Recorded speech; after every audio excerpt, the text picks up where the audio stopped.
The stress of the day and burdened by the ongoing tensions with Ra, Isis stepped away from her place of duty, thinking and pondering. It had been many years since Isis saw her brothers and sisters.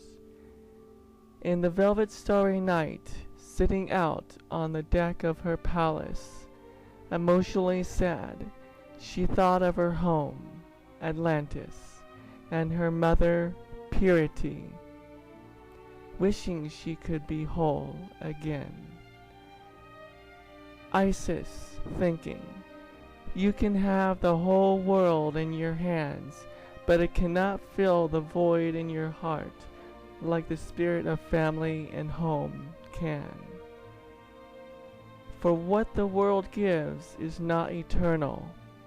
Only the spirit of family and home is eternal. That covenant of promise with each other, that law of spirit written on our hearts. Mother, even if I don't find you in this world, I know you live in my heart. Our hearts beat as one.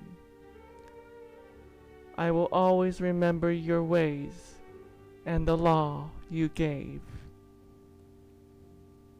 Finishing her thoughtful prayer, she closes out the night, bidding the stars and moon good night.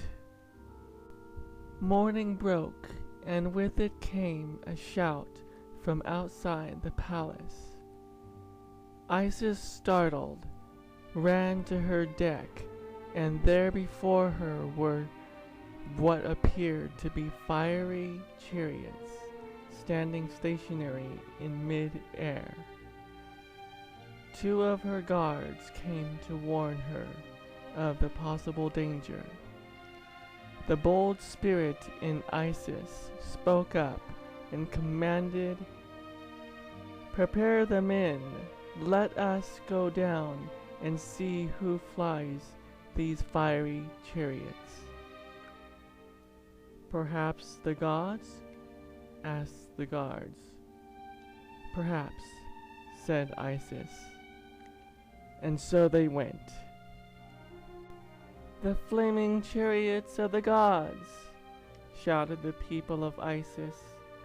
From the chariots came forth the Arya, and with them Danu. The crowd fell to their knees in awe of the Arya. Isis, looking toward Danu, asked, "Who are you?" Danu, in her blazing radiance, said, "I am looking for my lost brothers and sisters. I am the one they called Comforter and Protector. Our mother was deceived and murdered by a force of great power, a force of great evil. The King of Darkness, Enlil, is still on the move. I am here to unite the 10 and fulfill my vow of vengeance. I am Danu of Atlantis." With wide eyes, the tension and skepticism left Isis within seconds after Danu spoke. Happy to be reunited, they made merry and celebrated all day, catching up on the missing years. Isis had told Danu about her brothers Ra and El, and the battles she was having with Ra. "Tomorrow we leave and travel north to the kingdom of Ra, and from there to El's kingdom. We shall settle this problem and mend what was broken," exclaimed Danu. "We cannot just walk up to Ra's palace. It won't be easy," doubted Isis. "Oh, don't worry, my sister. We can battle the gods with chariots of fire," smiled Danu. Danu, Isis, and the Arya set off to the kingdom of Ra. When they arrived, they marveled King Ra with great power and glory, and the love between them was mended. The raging fire between Ra and Isis were put out by the holy waters of Danu, for she was great in wisdom and words of healing. An hour into the celebration, El appeared. Surprised to see a big celebration, he warned everyone in a strong voice of El's coming forces. You are celebrating? And you are unaware of Enlil's presence? He has taken over my kingdom! Calm yourself, my brother, said Ra, with exclamations of great joy. Ra pointed to the 8 siblings. Great news! Our family is whole again! Your sister, Danu, and the others are here! El, surprised to see his lost siblings, embraced them in great joy. They were finally reunited, and the completion of the whole radiated throughout the whole kingdom of Ra. Happy to be one again, they knew they had an enemy to defeat. Meanwhile, deep in the desert night, a raging screech echoed from the forces of doom. Archons, jinn, and wraiths clothed in darkness and fire. Enlil in his deep, rumbling, archonic tongue. As I have thrown down the mother of all living, and smote her ruin upon the mountainside of the north, so shall I smite her children with all my powers. A crack in what seemed to be the very fabric of reality shook the revelers to the core. A monstrous noise alighted from the sky like the sound of metal grating against bone. In a dizzying flash of light that lit up the night sky like the sun, vessels appeared, dark and foreboding and full of wrath. Enlil, El managed to say, his voice cracking. He has come for us! Run! No sooner had he said that than the first red rays were emitted from the craft. The scene that had just moments ago been a glorious reunion was now carnage and chaos. Many of the revelers were dead when the first beams from the ship struck them down. The 10 children of the Divine Feminine had managed to escape to their ships, all but the youngest of the 10, the one born Malkuth, known by her siblings as May, who had straggled behind her brothers and sisters. As El entered the Aryan ship, he noticed that his sister had been left behind. Looking out over the desert, he saw that Enlil's ship had landed, and that Enlil himself was coming down the gangplank. Ra! Enlil screamed into the bows of the ship. Protect them! Get them out of here! As El began back down the gangplank, he could see Enlil approaching May. Suddenly he was stopped. No, father. El's eldest daughter reached out and grabbed her father's shirt. Don't go. You're still unwell. El looked into his daughter's eyes for what he feared would be the last time. Take care of your sister, El said, the emotion catching in his voice. Ra! I hear you, El. It was Danu's voice who responded from the direction of the flight deck. Go. El broke the grip of his daughter and charged forward. In a leap, he jumped from the ship as the door closed behind him. A wisp of air, and the ship hovered and was gone. Enlil stood meters away, towering over the young May that had fallen to the ground. Get away from her! El gasped as he had run full speed towards them, sword at the ready. Ha ha ha! Enlil mocked him. What is it that you are going to do? Wait a second. Is that you, El? How decrepit and old you look. Why, you have aged years since our last encounter, but your foolish valor is in vain. I will take this one's chi, her vril force I will drain, kill her. And you too, you old fool. Perhaps, El countered, but not without a fight. An epic battle commenced, but El was weak from his journey. He gave a valiant effort with all his heart, but knew there was no stopping Enlil. As he could not gain the upper hand in battle, El, near death and barely standing on his feet, tried a new tactic.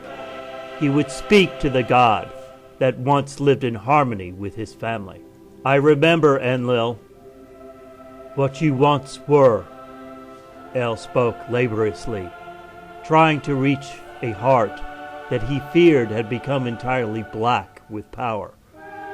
I remember how you loved us, dear uncle. Whatever happened to that man? You waste your breath, tired old man, Enlil said, emotionless. Your uncle that once loved your family is dead, as you soon will be. Then all is lost.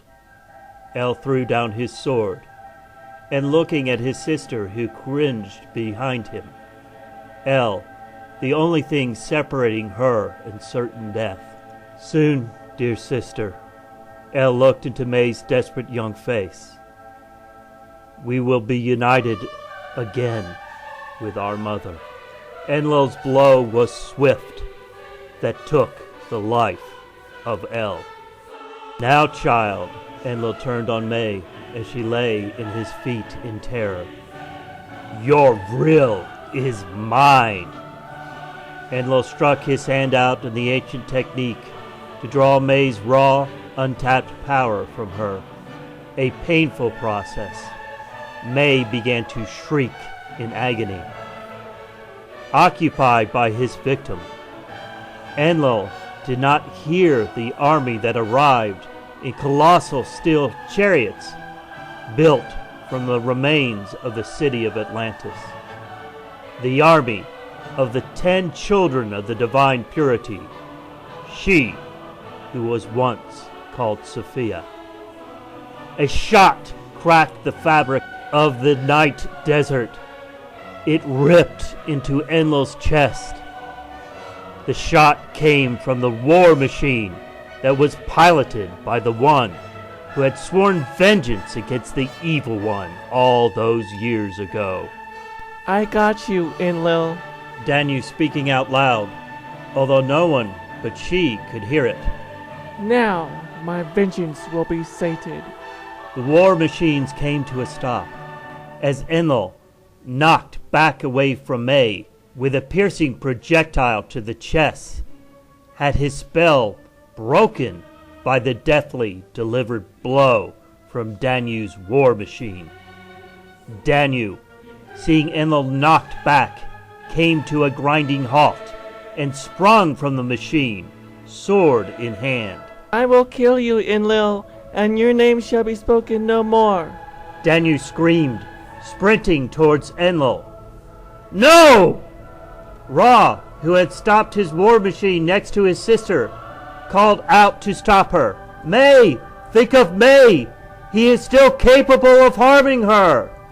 Danu, in her rage, did not hear her brother's call, as she was within 10 meters of where Enlil, wounded, but getting to his feet, stood. Enlil, his spell broken but not his evil intent, rose and struck May with one fell swoop, taking her life, if not her vril. You children will never defeat me! Enlil, in a rage, screamed to the high heaven and leveled his gun at Danu. You have a sword, little girl, but with this ancient weapon, I need not be any nearer than this to snuff out your life. With that, Enlil pulled the trigger of the ancient device. The shot hit Danu square in the head. Ra and Isis and the other children of the Most High saw this from far off, but could tell that the life force of their two sisters and brother were gone. They felt it, a hole in the core of their being. "God damn you, Enlil!" Ra bellowed out in his grief and rage. "Kill him! Kill him now!" Brothers and sisters commenced to firing their war machine at Enlil, but suddenly the Archons, who thus far had stood by watching the fight, now sprung into action. A powerful spell, one used at the beginning of time, one taught to them by their father, Yaldabaoth, the Demiurge. They groaned in unison. The spell created a protection wall for Enlil and silenced the siblings' war machine. A last gasp, to be sure, but effective. The children could feel the demons sucking their life's blood, the vril from them. Then, as suddenly as it began, it stopped. Enlil and his Archons had seemed to vanish into thin air, but in reality, the spell had transported them to a netherworld, a place where they could heal and regroup, a place they called Tartarus. Ra and Isis and the remaining children of purity burned their sisters May and Danu and their brother El with great honor in a funeral pyre. Isis and Ra joined their warring kingdoms together to form the most powerful empire the world had seen since the death of Atlantis, the Empire of the Nile.